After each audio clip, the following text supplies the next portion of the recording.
स्वागत है आपका हमारे चैनल द क्राइम प्लैनेट पर, जहां सच्चे अपराधों की रहस्यमयी दुनिया आपके सामने खुलती है।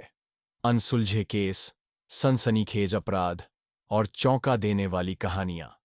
अगर आप भी अपराध की दुनिया के रहस्यों को जानना चाहते हैं, तो चैनल को सब्सक्राइब करें और इस रोमांचक सफर का हिस्सा बनें। आज की कहानी में हम आपको बताएंगे कि कैसे एक युवक ने गुस्से में आकर एक मशहूर मॉडल को सिर्फ इसलिए गोली मार दी क्योंकि उसने शराब परोसने से इनकार कर दिया था। यह एक हाई प्रोफाइल घटना थी जिसने पूरे देश को हिलाकर रख दिया था। तो आइए इस चौंकाने वाले मामले की पूरी कहानी जानते हैं। दिल्ली, भारत की धड़कन, जहां हर रात नई कहानियां लिखी जाती हैं। मगर 29 अप्रैल 1999 की रात एक ऐसी कहानी लिखी गई जिसने पूरे देश को झकझोर कर रख दिया। जेसिका लाल, एक खूबसूरत और आत्मनिर्भर मॉडल, एक हाई प्रोफाइल पार्टी में बारटेंडर के रूप में काम कर रही थी। जब उसने मनु शर्मा को शराब देने से मना किया, तो सत्ता के नशे में चूर मनु ने बिना सोचे समझे उसे गोली मार दी। यह सिर्फ एक हत्या नहीं थी, बल्कि न्याय और प्रभावशाली लोगों के अहंकार की टकराहट थी। ये कहानी उस संघर्ष की है, जहां एक मासूम की मौत ने पूरे देश को न्याय की लड़ाई के लिए खड़ा कर दिया। तो आइए जानते हैं, उस रात क्या हुआ था। 29 अप्रैल 1999 की बात है। सबरीना लाल अपने ऑफिस में थी जब उन्हें एक कॉल आया। सामने से आवाज आई, जल्दी से हॉस्पिटल आ जाओ, जेसिका को चोट लगी है। इससे पहले कि सबरीना ऑफिस से निकल पाती, कॉल दोबारा आया और अब की बार खबर मिली कि जेसिका को असल में गोली लगी है। जेसिका सबरीना की बहन का नाम था। उसी सुबह जेसिका ने सबरीना को ऑफिस ड्रॉप हुए कहा था, शाम को टैमरिंड कोर्ट आना, मजे करेंगे। काम की वजह से सबरीना पार्टी में नहीं जा पाई थी और अब उन्हें सीधे खबर मिल रही थी कि उनकी बहन को किसी ने गोली मार दी है। कैसे हुआ था ये सब? मेहरौली की कुतुब हवेली के अंदर एक रेस्टोरेंट हुआ करता था, टैमरिंड कोर्ट। दिल्ली की हाई क्लास सोसाइटी में पहचान रखने वाली बीना रमानी इस रेस्टोरेंट की मालिक थीं। वो और उनके पति जॉर्ज मेलहॉट साथ मिलकर रेस्टोरेंट चलाया करते थे। उनकी एक बेटी भी थी, मालिनी रमानी, जो मॉडलिंग में अपनी किस्मत आजमा रही थी। 29 अप्रैल बीना के पति जॉर्ज कनाडा जा रहे थे और इसी के चलते रेस्टोरेंट में एक फेयरवेल पार्टी रखी गई थी। पार्टी में हाई क्लास लोगों को बुलाया गया था, इसलिए वेटरिंग के लिए भी खास व्यवस्था की गई थी।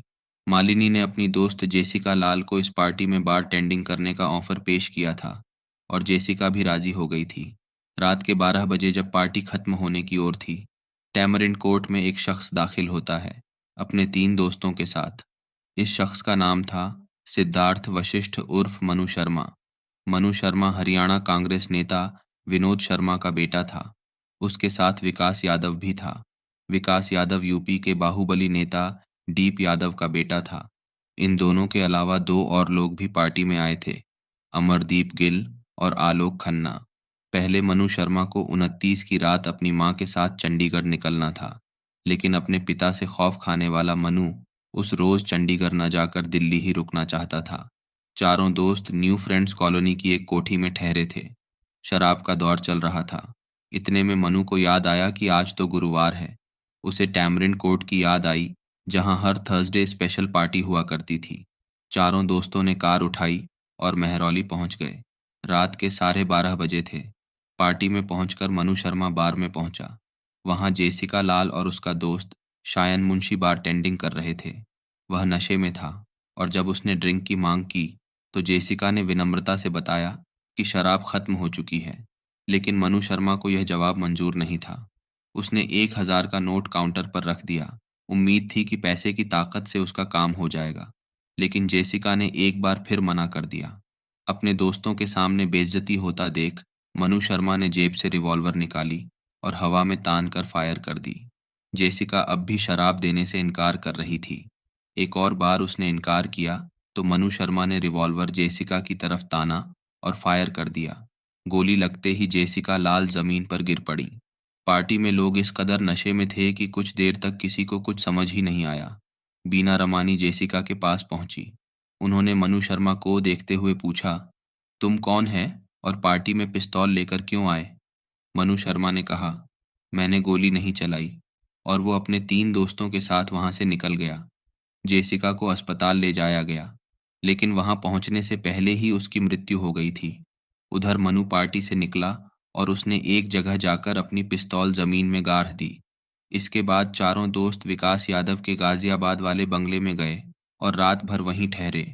मनु शर्मा ने अपने एक दोस्त मनु जिंगन से कहा कि वो छुपाई हुई पिस्तौल निकाले और उसे डिस्ट्रॉय कर दे। जेसिका की मौत की खबर आग की तरह फैल गई। दिल्ली पुलिस ने जांच शुरू की, लेकिन जल्द ही उन्हें पॉलिटिकल इंटरफेरेंस का सामना करना पड़ा। मनु शर्मा कहीं गायब हो चुका था और उसके ताकतवर रिश्तेदार गवाहों को खरीदने में लग गए। शक्तिशाली लोगों ने कानून को अपने हिसाब से मोड़ने की पूरी कोशिश की। पुलिस में केस पहुंचा। 4 मई को पुलिस सबसे पहले अमरदीप सिंह गिल को गिरफ्तार करती है। इसके बाद 8 मई को बीना रमानी और उनके पति को भी गिरफ्तार कर लिया जाता है।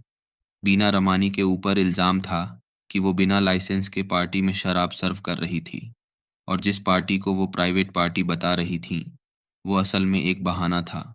पार्टी में कोई भी आ सकता था। शर्त सिर्फ इतनी थी कि वो दिल्ली की हाई क्लास सोसाइटी से ताल्लुक़ रखता हो।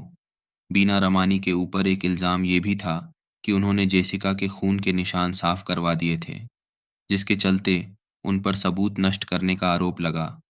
इसके बावजूद बीना और उनके पति को इस मामले में ज़मानत मिल गई। पिस्तौल को नष्ट करने वाला अमित जिंगन भी पुलिस के हत्थे लग चुका था, लेकिन अभी भी मुख्य आरोपी पुलिस की पहुंच से बाहर थे। 29 मई की तारीख थी जब विकास यादव दिल्ली पुलिस के पास पहुंचा। तब पता चला कि इस दौरान वो मिजोरम जाकर वहां के एक कोर्ट से अंतरिम जमानत लेकर आया था।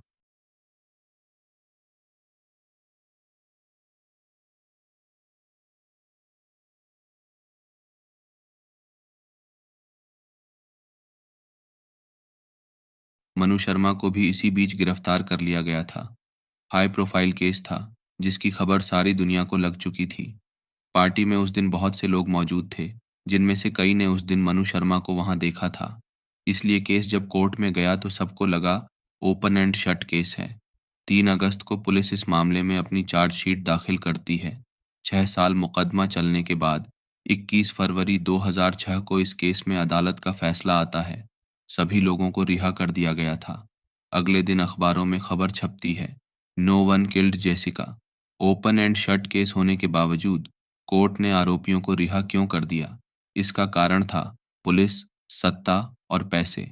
मनु शर्मा की गिरफ्तारी के कुछ रोज बाद विनोद शर्मा जेसिका की बहन सबरीना के घर पहुंचते हैं और उन्हें एक गुलदस्ता देते हुए सांत्वना जाहिर करते हैं। पर्दे के पीछे एक अलग ही खेल चल रहा था। उस दिन रेस्टोरेंट में 100 के आसपास लोग थे। इनमें से कई ने शुरुआती बयान में मनु शर्मा का नाम भी लिया, लेकिन जब मामला कोर्ट पहुंचा, तो एक के बाद एक गवाह मुकरते गए। जेसिका बताती है कि खुद बीना रमानी ने उनसे कहा था, ये पावरफुल लोग हैं, इनसे पंगा मत लो।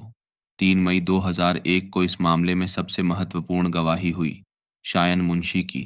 मुंशी ने पुलिस को दिए लिखित बयान में साफ-साफ बताया था कि मनु शर्मा ने ही जेसिका को गोली मारी है। लेकिन जब कोर्ट में बयान देने की बारी आई, तो उसने एक नई ही कहानी सुना दी। उसने बताया कि उस दिन रेस्टोरेंट में 2 पिस्तौलों से गोली चली थी। पहली बार मनु शर्मा ने छत की तरफ बंदूक उठाकर गोली चलाई थी और दूसरी गोली चलाने वाला शख्स कोई और था और उसी गोली से जेसिका की मृत्यु हुई थी। इतना ही नहीं, उसने गोली चलाने वाले दूसरे आदमी का हुलिया भी बताया। जब पुलिस को दिए लिखित बयान के बारे में पूछा गया, तो उसने बोल दिया कि उसे तो हिंदी में लिखना ही नहीं आता। उसने कहा कि लिखित बयान पुलिस ने बनाया था और उससे साइन करवा लिए थे। पुलिस को कभी जुर्म का हथियार नहीं मिल पाया, कोई गवाह भी नहीं था। ऐसे में एकमात्र सबूत जो बचा था, वो थे गोली के खोखे, जो उस दिन रेस्टोरेंट से बरामद हुए थे। फॉरेंसिक टेस्टिंग में सामने आया कि दोनों खोखे अलग-अलग बंदूक के थे। कोर्ट के पास इन लोगों को रिहा करने के अलावा कोई चारा नहीं था। 21 फरवरी 2006 को कोर्ट ने मनु शर्मा को बरी कर दिया। कोर्ट ने अपने फैसले में इस बात का भी जिक्र किया कि कैसे पुलिस ने इस मामले में मुजरिम को बचाने की कोशिश की थी। तब दिल्ली पुलिस कमिश्नर को मीडिया में इस बात की सफाई देनी पड़ी थी, लेकिन इतने से कुछ न होना था। भारत में हर कोई जानता था कि पावरफुल बाप का बेटा होने का मतलब है आपको चालान देने की जरूरत नहीं। और भी कई नियम कानून आपके लिए लागू नहीं होते, लेकिन सरेआम हत्या कर बचकर निकल जाना, इस बात ने लोगों के अंदर भरे गुस्से को बाहर निकाला। सारे देश में विरोध प्रदर्शन हुए, कैंडल मार्च निकाले गए।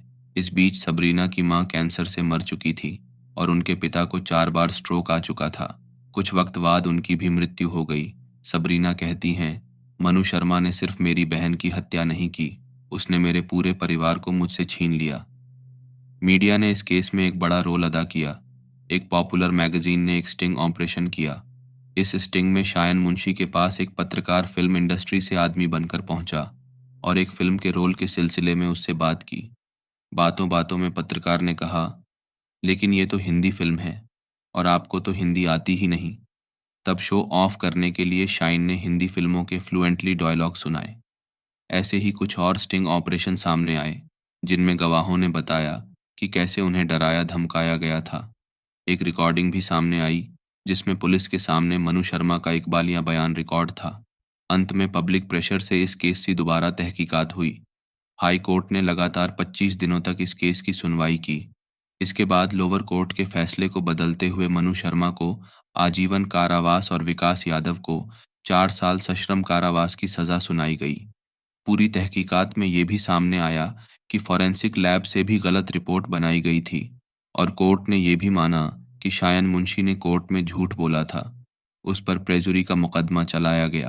15 दिसंबर 2006 को दिल्ली हाई कोर्ट ने पिछले फैसले को पलट दिया और मनु शर्मा को दोषी करार दिया। 20 दिसंबर 2006 को मनु शर्मा को उम्र कैद की सजा सुनाई गई। 2010 में सुप्रीम कोर्ट ने मनु शर्मा की आजीवन कारावास की सजा बरकरार रखी।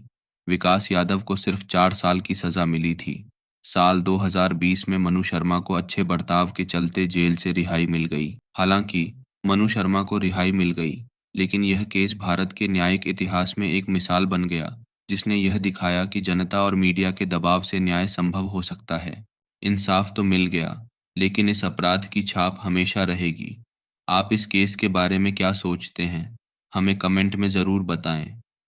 इस तरह की और भी क्राइम स्टोरीज देखने के लिए बेल आइकॉन को दबाएं, ताकि कोई वीडियो मिस ना हो। जल्द मिलते हैं अगले वीडियो के साथ। तब तक के लिए सुरक्षित रहें और सतर्क रहें।